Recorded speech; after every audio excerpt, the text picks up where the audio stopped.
Wars and conflicts are no new phenomenon.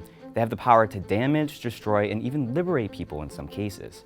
In 2017, it seemed like there were new conflicts arising every day, or continuing conflicts that just kept getting worse. So as the year comes to a close, we wanted to look back at some of the most crucial, violent, and often underreported conflicts from around the world. First on our list is the 2-year-old civil war in Yemen that eventually turned into a regional proxy war between Saudi Arabia and Iran. Fighting and airstrikes in the country have left it in ruins, as Yemen's powerful neighbor to the north, Saudi Arabia, continues to bomb and block it off from the rest of the world.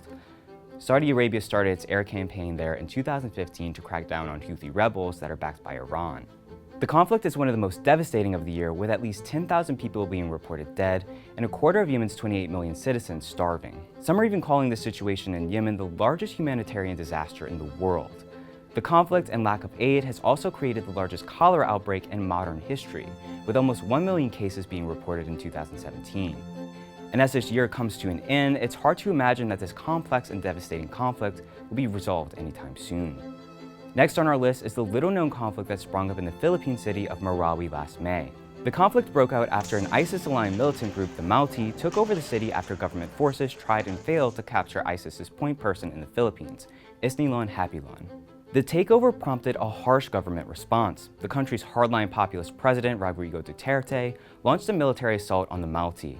He sent troops into the streets and dropped bombs on Marawi, a Muslim-majority city and an overwhelmingly Roman Catholic country, to clear it from the militant group.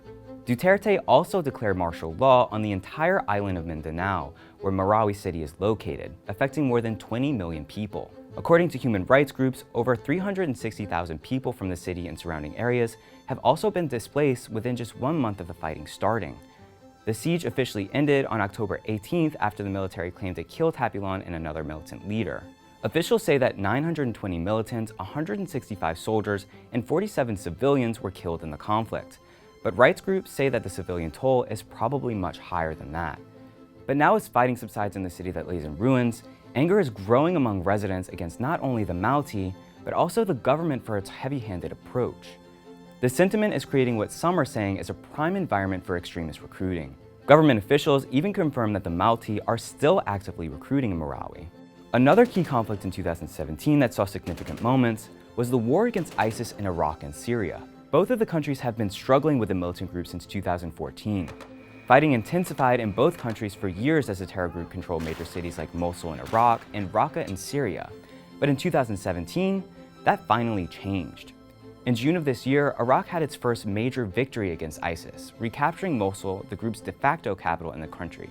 Months later in October, the group also lost its Syrian de facto capital, Raqqa, to US-backed forces. After these losses, the group's area of control between the two countries has greatly diminished. Just weeks ago, Iraq even said that it's now officially liberated from ISIS. To put it simply, 2017 was the year ISIS began to lose. Another conflict that has gripped the headlines in 2017 was the Burmese military's targeting of the Rohingya people. But who are the Rohingya and why are they fleeing from Myanmar? Find out in this video right here.